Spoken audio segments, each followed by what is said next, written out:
ವಿಚಾರದಲ್ಲಿ ನಿಮಗೆ bottom of the deck ಬಂದಿರುವಂತಹದ್ದು ಇಂಪ್ರೆಸ್ ಕಾರ್ಡ್ ಬಂದಿದೆ. ಸೊ ಇಂಪ್ರೆಸ್ ಕಾರ್ಡ್ ಏನನ್ನು ರೆಪ್ರೆಸೆಂಟ್ ಮಾಡುತ್ತೆ? ಕೆಲವೊಂದು ರೀತಿಯ ನಿಮ್ಮ ಲವ್ ಲೈಫಿನ ವಿಚಾರದಲ್ಲಿ ಶಾಂತವಾಗಿರ್ಬೇಕು, ಸಮಾಧಾನವಾಗಿರ್ಬೇಕು, ಒಂದು ಪ್ರೀತಿ ಇರಬೇಕು ಅನ್ನುವಂತಹದ್ದು, ಮತ್ತೆ ಒಂದು ಸ್ಟೇಬಲ್ ಆಗಿರ್ಬೇಕು ಅನ್ನುವಂತಹ ರೀತಿಯಲ್ಲಿ ನೀವು ಆಲೋಚನೆಯನ್ನು ಮಾಡ್ತಾ ಇರುವಂತಹದ್ದು ಬಾಟಮ್ ಆಫ್ ದ ಡೆಕ್ ಅಲ್ಲಿ ರೆಪ್ರೆಸೆಂಟ್ ಆಗ್ತದೆ. ಲೈಫಿನ ವಿಚಾರದಲ್ಲಿ ನೀವು ಪಾಸ್ಟಿನಲ್ಲಿ ಕೆಲವೊಂದು ರೀತಿಯ ಕೆಲವೊಬ್ಬರಿಗೆ ಸೋಲ್ಮೇಟ್ ಕನೆಕ್ಷನ್ ಅನ್ನ ರೆಪ್ರೆಸೆಂಟ್ ಮಾಡ್ತಾ ಇದೆ ಕೆಲವೊಬ್ಬರಿಗೆ. ಓಕೆನಾ? ನಿಮ್ಮ ಪ್ರೀತಿಯಲ್ಲಿ ಒಂದು ರೀತಿಯ ಬಾಂಡೇಜ್ ಇರುವಂತಹದ್ದು ರೆಪ್ರೆಸೆಂಟ್ ಆಗ್ತಾ ಇದೆ. ಹಾರ್ಮೋನಿಗಳು ಇರುವಂತಹದ್ದು ರೆಪ್ರೆಸೆಂಟ್ ಆಗ್ತದೆ ಕೆಲವೊಬ್ಬರಿಗೆ. ಓಕೆನಾ? ಮತ್ತೆ ಕೆಲವೊಬ್ಬರಿಗೆ ನಿಮ್ಮ ಲವ್ ಲೈಫ್ ನ ವಿಚಾರದಲ್ಲಿ ಥರ್ಡ್ ಪಾರ್ಟಿ ಸಿಚುಯೇಷನ್ ಅನ್ನ ರೆಪ್ರೆಸೆಂಟ್ ಆಗ್ತಾ ಇದೆ. ಓಕೆನಾ? ಥರ್ಡ್ ಪಾರ್ಟಿ ಸಿಚುಯೇಷನ್ಸ್ ಅನ್ನ ರೆಪ್ರೆಸೆಂಟ್ ಮಾಡ್ತದೆ ನಿಯರ್ ಪಾಸ್ಟಿನಲ್ಲಿ ನಿಮಗೆ. ನೆಕ್ಸ್ಟ್ ಕಾರ್ಡ್ ಬಂದಿರುವಂತಹದ್ದು ಪೇಜ್ ಆಫ್ ಸೋರ್ಟ್ಸ್ ಬಂದಿದೆ. ಥರ್ಡ್ ಕಾರ್ಡ್ ಬಂದಿರುವಂತಹದ್ದು ಯಾವುದು? ನಿಮಗೆ ಪೇಜ್ ಆಫ್ ಸೋರ್ಟ್ಸ್ ಬಂದಿದೆ. ಸೊ ಕ್ಯೂರಿಯಾಸಿಟಿ ಇದ್ದಂತಹ, ನಿಮ್ಮ ಲವ್ ಲೈಫಿನ ವಿಚಾರದಲ್ಲಿ ಒಂದು ಕ್ಯೂರಿಯಾಸಿಟಿ ಇದ್ದಂತಹ, ಒಂದು ರೀತಿಯ ಬಾಂಡೇಜ್ ಇದ್ದಂತಹ, ಸ್ವಲ್ಪ ನೀವು ಮಾತಾಡಿರುವಂತಹ ಸಾಧ್ಯತೆಗಳು ರೀಸೆಂಟ್ ಪಾಸ್ಟ್ ನಲ್ಲಿ ರೆಪ್ರೆಸೆಂಟ್ ಆಗ್ತಾ ಇದೆ. ಸೊ ನಿಮ್ಮ ಲವ್ ಲೈಫಿನ ವಿಚಾರವಾಗಿ ಒಂದು ರೀತಿಯ ಬಾಂಡೇಜ್ ಇರುವಂತಹದ್ದು, ನೀವು ಕೆಲವೊಬ್ಬರಿಗೆ ಥರ್ಡ್ ಪಾರ್ಟಿ ಸಿಚುಯೇಷನ್ ಮತ್ತೆ ಕೆಲವೊಬ್ಬರಿಗೆ ಸೋಲ್ಮೇಟ್ ಕನೆಕ್ಷನ್ ಅನ್ನ ರೆಪ್ರೆಸೆಂಟ್ ಮಾಡ್ತಾ ಇದೆ. ಮತ್ತೆ ನಿಮ್ಮ ಲವ್ ಲೈಫಿನ ವಿಚಾರದಲ್ಲಿ ನೀವು ಮಾತಾಡಿರುವಂತಹದ್ದು ಕೂಡ ಕೆಲವೊಂದು ರೀತಿಯ ಮಾತುಕತೆಗಳು ಆಡಿರುವಂತಹದ್ದು, ಹೊಸ ಐಡಿಯಾಗಳನ್ನ ಮಾಡಿರುವಂತಹದ್ದು ಇಲ್ಲಿ ರೆಪ್ರೆಸೆಂಟ್ ಆಗ್ತದೆ. ಮೇ ಬಿ ನೀವು ಫ್ರೆಂಡ್ಸ್ ಗಳ ಮೂಲಕ ನೀವು ನಿಮ್ಮ ಪರ್ಸನ್ ಅನ್ನ ಭೇಟಿಯಾಗಿರಬಹುದು. ಯಾವುದೋ ಕೆಲವೊಂದು ಫಂಕ್ಷನ್ ಗಳಲ್ಲಿ ನೀವು ನಿಮ್ಮ ಪರ್ಸನ್ ಅನ್ನ ಭೇಟಿಯಾಗಿರುವಂತಹ ಸಾಧ್ಯತೆಗಳು ಇದೆ ಅನ್ನೋದನ್ನ ನಿಮ್ಮ ಪಾಸ್ಟ್ ನಲ್ಲಿ ರೆಪ್ರೆಸೆಂಟ್ ಮಾಡ್ತಾ ಇದೆ. ನೆಕ್ಸ್ಟ್, ಅಟ್ ಪ್ರೆಸೆಂಟ್ ನಲ್ಲಿ ಯಾಕೋ ನಿಮ್ಮ ಲವ್ ಲೈಫಿನ ವಿಚಾರದಲ್ಲಿ ಫೀಲಿಂಗ್ ಲೆಫ್ಟ್ ಔಟ್ ಆಗಿರುವಂತಹ ಸಾಧ್ಯತೆಗಳು ರೆಪ್ರೆಸೆಂಟ್ ಆಗ್ತಾ ಇದೆ. ಅಟ್ ಪ್ರೆಸೆಂಟ್ ನಲ್ಲಿ ಯಾಕೋ ಕೆಲವೊಂದು ರೀತಿಯ ಚಿಂತೆಗಳಿರುವಂತಹದ್ದು, ವರೀಸ್ಗಳಿರುವಂತಹದ್ದು, ಬೇಜಾರಿನಲ್ಲಿ ನಿಮ್ಮ ಲವ್ ಲೈಫಿನ ವಿಚಾರದಲ್ಲಿ ಇರುವಂತಹದ್ದು ರೆಪ್ರೆಸೆಂಟ್ ಆಗ್ತಾ ಇದೆ. ಯಾಕೆ ಅಂದ್ರೆ ನಿಮ್ಮ ಲವ್ ಲೈಫಿನ ವಿಚಾರವಾಗಿ ಕೆಲವೊಂದು ರೀತಿಯ ಬದಲಾವಣೆಗಳಾಗ್ತಾ ಇರುವಂತಹದ್ದು ರೆಪ್ರೆಸೆಂಟ್ ಆಗ್ತಾ ಇದೆ. ಯಾಕೋ ಕೆಲವೊಂದು ಚೇಂಜಸ್ಗಳಾಗ್ತಾ ಇರೋದ್ರಿಂದ ನೀವು ಬೇಜಾರಿನಲ್ಲಿ ಇರುವಂತಹದ್ದು.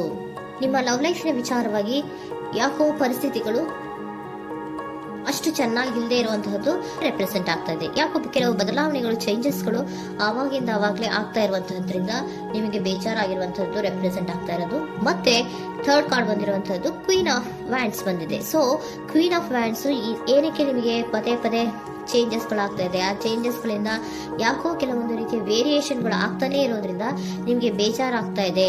ಸೊ ಅದಕ್ಕೋಸ್ಕರ ನೀವೇನ್ ಮಾಡ್ತೀರಾ? ಬಹಳ ಧೈರ್ಯವಾಗಿ ಕೆಲವೊಂದು ನಿರ್ಣಯಗಳನ್ನ ಮಾಡುವಂತಹ ಸಾಧ್ಯತೆಗಳು ಅಟ್ ಪ್ರೆಸೆಂಟ್ ನಲ್ಲಿ ರೆಪ್ರೆಸೆಂಟ್ ಆಗ್ತಾ ಇದೆ. ಬಹಳಷ್ಟು ಧೈರ್ಯದಿಂದ ಇಂಡಿಪೆಂಡೆಂಟ್ ಆಗಿ ಕೆಲವೊಂದು ನಿರ್ಣಯಗಳನ್ನ ಮಾಡಬೇಕು ಅನ್ನುವಂತಹ ಆಲೋಚನೆಗಳನ್ನ ಮಾಡ್ತಾ ಇರುವಂತಹದ್ದು ರೆಪ್ರೆಸೆಂಟ್ ಆಗ್ತಾ ಇದೆ. ಯಾಕೆ ಅಂದ್ರೆ ಆವಾಗಿನ ಅವಾಗೆ ನಿಮ್ಮ ಲವ್ ಲೈಫಿನ ವಿಚಾರದಲ್ಲಿ ತುಂಬಾ ಏರುಪೇರುಗಳಾಗ್ತಾ ಇರೋದ್ರಿಂದ ಆ ವಿಚಾರದಲ್ಲಿ ಸ್ವಲ್ಪ ಬೇಜಾರುಗಳು ಇರುವಂತದ್ದು ರೆಪ್ರೆಸೆಂಟ್ ಆಗ್ತದೆ. ಇನ್ ಇಮಿಡಿಯೇಟ್ ಫ್ಯೂಚರಿನಲ್ಲಿ ಯಾಕೋ ನೀವು ಕೆಲವೊಂದು ವಿಚಾರಗಳಲ್ಲಿ ನೋಡಿ ಆತಂಕ ಪಡ್ತಾ ಇರುವಂತಹ, ಎಗೇನ್ ಬೇಜಾರನ್ನ ಪಡ್ತಾ ಇರುವಂತಹದ್ದು, ನಿದ್ರಾಹೀನತೆಯನ್ನ ಮಾಡ್ಕೋತಾ ಇರುವಂತಹದ್ದು, ಸ್ಟ್ರೆಸ್ಸಿನಲ್ಲಿ ಇರುವಂತಹದ್ದು ರೆಪ್ರೆಸೆಂಟ್ ಆಗ್ತಾ ಇದೆ. ಕೆಲವೊಂದು ನಿರ್ಣಯಗಳನ್ನು ತಗೊಳ್ಳುವಂತಹ ಸ್ಟ್ರೆಸ್ಗಳಲ್ಲಿ ಇರುವಂತಹದ್ದು ಕೆಲವೊಬ್ಬರಿಗೆ ಯಾಕೋ ಇಮಿಡಿಯೇಟ್ ಫ್ಯೂಚರ್ ನಲ್ಲಿ ಕೂಡ ರೆಪ್ರೆಸೆಂಟ್ ಆಗ್ತಾ ಇದೆ. ಆದ್ರೆ ಫ್ಯೂಚರ್ ನಲ್ಲಿ ನೀವು ಏನ್ ಮಾಡ್ಬೇಕಾಗಿತ್ತು? ಸೊ ಕ್ವಿಕ್ ಥಿಂಕಿಂಗ್ ಅನ್ನ ಮಾಡ್ಬೇಕಾಗಿತ್ತು. ಕೆಲವು ವಿಚಾರಗಳ ಬಗ್ಗೆ ನೀವು ಫೋಕಸ್ ಅನ್ನ ಮಾಡ್ಬೇಕಾಗಿತ್ತು. ಏನಾಗ್ತಾ ಇದೆ ನಮ್ಮ ಲವ್ ಲೈಫಿನ ವಿಚಾರದಲ್ಲಿ ಅನ್ನೋದನ್ನ ಫೋಕಸ್ ಅನ್ನ ಮಾಡಿದ್ರೆ ನಿಮ್ಮ ಲವ್ ಲೈಫಿನ ವಿಚಾರದಲ್ಲಿ ಕೆಲವೊಂದು ರೀತಿಯ ಫುಲ್ಫಿಲ್ಮೆಂಟ್ಗಳು, ಸಮಾಧಾನಗಳು, ಖುಷಿಗಳು ಇರುತ್ತೆ. ಯಾವಾಗ ನೀವು ಫೋಕಸ್ ಅನ್ನ ಮಾಡೋದಿಲ್ವೋ ಆಗ ನಿಮ್ಗೆ ಮತ್ತಷ್ಟು ಆತಂಕಗಳು, ಬೇಜಾರುಗಳು ಆಗುವಂತ ಸಾಧ್ಯತೆಗಳು ಇದೆ. ಇದು king of swords, nine of swords ಇನ ಕ್ಲಾರಿಫಿಕೇಶನ್ ಕಾರ್ಡ್ ಅಷ್ಟೇ. ಅಂದ್ರೆ ಏನು? ನೀವು ಕೆಲವೊಂದು ವಿಚಾರಗಳಲ್ಲಿ ಫೋಕಸ್ ಅನ್ನ ಮಾಡಬೇಕು. ಲವ್ ಲೈಫಿನ ವಿಚಾರಗಳಲ್ಲಿ ಫೋಕಸ್ ಅನ್ನ ಮಾಡಿ ಕೆಲವೊಂದು ರೀತಿಯ ಆಕ್ಷನ್ಸ್ ಗಳನ್ನ ತಗೊಂಡ್ರೆ ಫುಲ್ಫಿಲ್ಮೆಂಟ್ ಗಳಾಗುವಂತಹ, ಸಮಾಧಾನಗಳಾಗುವಂತಹ, ಖುಷಿಗಳಾಗುವಂತಹ ಸಾಧ್ಯತೆಗಳು ಇದೆ. ಕರೆಕ್ಟ್ ಆಗಿ ಮಾತಾಡಬೇಕು. ಏನ್ ಮಾತಾಡಬೇಕು ನಿಮ್ಮ ಲವ್ ಲೈಫಿನ ವಿಚಾರವಾಗಿ ಕರೆಕ್ಟ್ ಆಗಿ ಮಾತಾಡಿ ಕೆಲವೊಂದು ರೀತಿಯ ಕ್ಲಿಯರ್ ಥಿಂಕಿಂಗ್ ಅನ್ನ ಮಾಡಿ ಕ್ವಿಕ್ ಆಕ್ಷನ್ಸ್ ಅನ್ನ ತಗೊಳ್ಳುವಂತಹದ್ದು ರೆಪ್ರೆಸೆಂಟ್ ಆಗ್ತಾ ಇದೆ. ಓಕೆನಾ? ಇದಿಷ್ಟು ನಿಮ್ಮ ಕಾರ್ಡ್ಸ್ ನ ರೀಡಿಂಗ್. ನೆಕ್ಸ್ಟ್, ಏಂಜಲ್ ಗೈಡೆನ್ಸ್ ನಿಮ್ಗೆ ಏನ್ ಹೇಳ್ತಾ ಇದ್ದಾರೆ ಅನ್ನೋದನ್ನ ನೋಡೋಣ. ನಿಮ್ಮ ಲವ್ ಲೈಫಿನ ವಿಚಾರವಾಗಿ ಏಂಜಲ್ ಗೈಡೆನ್ಸ್ ಏನ್ ಕೊಡ್ತಾ ಇದ್ದಾರೆ? ವೇಟ್ ಅಂತ ಹೇಳ್ತಾ ಇದ್ದಾರೆ. ಸ್ವಲ್ಪ ತಾಳ್ಮೆಯಿಂದ ಇರೋ. ಅವಸರದಲ್ಲಿ ಯಾವ ನಿರ್ಧಾರವನ್ನ ಕೂಡ ಮಾಡಬೇಡ ಅನ್ನೋದನ್ನ ಏಂಜಲ್ ಗೈಡೆನ್ಸ್ ಕೊಡ್ತಾ ಇದ್ದಾರೆ. It's up to you. ಇದು ಎಲ್ಲ ನಿನಗೆ ಬಿಟ್ಟಿರುವಂತಹದ್ದು. ಬೇಗ ಬೇಗ ಕೆಲವೊಂದು ನಿರ್ಧಾರಗಳನ್ನ ಕ್ವಿಕ್ ಥಿಂಕಿಂಗ್ ಅನ್ನ ಮಾಡಿದ್ರು ಕರೆಕ್ಟ್ ಆಗಿ ಕ್ಲಿಯರ್ ಥಿಂಕಿಂಗ್ ಅನ್ನ ಮಾಡಬೇಕು. ಸೊ ಕ್ಲಿಯರ್ ಥಿಂಕಿಂಗ್ ಅನ್ನ ಮಾಡೋದಕ್ಕೆ ಲವ್ ಲೈಫ್ ನ ವಿಚಾರವಾಗಿ ಸ್ವಲ್ಪ ಟೈಮ್ ಬೇಕಾಗುತ್ತೆ. ಅದಕ್ಕೋಸ್ಕರನೇ ಏಂಜಲ್ ಗೈಡೆನ್ಸ್ ನಿಮ್ಗೆ ಏನ್ ಕೊಡ್ತಾ ಇದಾರೆ, ಸ್ವಲ್ಪ ವೇಟ್ ಮಾಡಿ. ಇಟ್ಸ್ ಅಪ್ ಟು ಯು, ಇದು ನಿಮ್ಗೆ ಬಿಟ್ಟಿರುವಂತಹದ್ದು.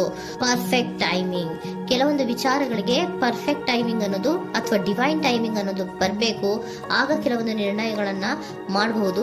ಸ್ವಲ್ಪ ನೀವು ಈಗ ಯಾವುದೇ ರೀತಿಯ ಅವಸರದ ನಿರ್ಧಾರಗಳನ್ನು ಮಾಡೋದು ಬೇಡ ಅಂತ ಹೇಳ್ತಾ ಇದ್ದಾರೆ. ಓಕೆ, ಸರೆಂಡರ್ ಕಾರ್ಡ್ ಏನ್ ಹೇಳ್ತಾ ಇದ್ದಾರೆ ಅನ್ನೋದನ್ನ ನೋಡೋಣ. So surrender frustration doesn't open any doors. The key to resolving a dilemma, dissolving a block, is to take a breath, center yourself and regroup, so may approach the situation more calmly.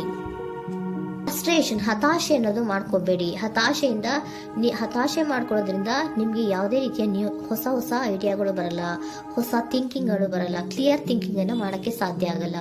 So ಅದಕ್ಕೆ ನೀವೇನ್ ಮಾಡ್ಬೇಕು, frustration ಅನ್ನ ಬಿಟ್ಬಿಟ್ರೆ ನೀವು ಸಮಾಧಾನವಾಗಿ ಯೋಚನೆ ಮಾಡಿ ಕೆಲವೊಂದು ನಿರ್ಧಾರಗಳನ್ನ ಮಾಡಿ ಅನ್ನೋದನ್ನ ಸರೆಂಡರ್ ಕಾರ್ಡ್ ಕೂಡ ನಿಮ್ಗೆ ಹೇಳ್ತಾ ಇದ್ದಾರೆ. ಸೊ ನಿಮ್ಮ ಲವ್ ಲೈಫಿನ ವಿಚಾರದಲ್ಲಿ ಈಗ ಸ್ವಲ್ಪ ನಿಮಗೆ ಬೇಜಾರುಗಳಿರುವಂತಹದ್ದು, ಕೆಲವೊಂದು ಬದಲಾವಣೆಗಳು, ವೇರಿಯೇಷನ್ಗಳು ಆಗ್ತಾ ಇರುವಂತಹದ್ದು ರೆಪ್ರೆಸೆಂಟ್ ಆಗ್ತಾ ಇದೆ.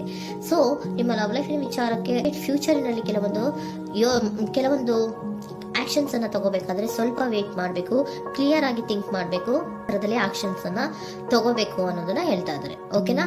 ಆಗ ಮಾತ್ರ ನಿಮ್ಗೆ ನಿಮ್ಮ ಎನರ್ಜಿಯಲ್ಲಿ ಏನ್ ಶಾಂತತೆ ಬರಬೇಕು ಅಂತ ಹೇಳ್ತೀರಲ್ಲ, ಆ ಶಾಂತತೆ ಏನ್ ಬರಬೇಕು, ಲವ್ ಲೈಫಿನ ವಿಚಾರವಾಗಿ ಶಾಂತತೆ ಯಾವಾಗ ಬರುತ್ತೆ ಅಂದ್ರೆ ನೀವು ಕ್ಲಿಯರ್ ಥಿಂಕಿಂಗ್ ಅನ್ನ ಮಾಡಿದಾಗ ಮಾತ್ರ ಬರುವಂತಹದ್ದು ಅನ್ನೋದು ಕಾರ್ಡ್ಸ್ ಗಳಲ್ಲಿ ರೆಪ್ರೆಸೆಂಟ್ ಆಗುತ್ತೆ.